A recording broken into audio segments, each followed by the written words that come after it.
the final color pour on the table that goes underneath of this Lazy Susan.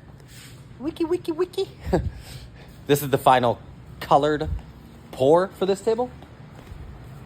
The next time I pour it, it will be mirror finish tabletop. But this, it's been about 2 hours, so it is solid. It's as solid as it's gonna get. So there it is. There it is. A little sticky in here, some places. Oh, let's see. Yes. Yes. Looks good. It's bueno. See?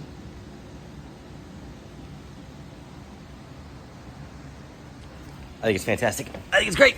It's a big table.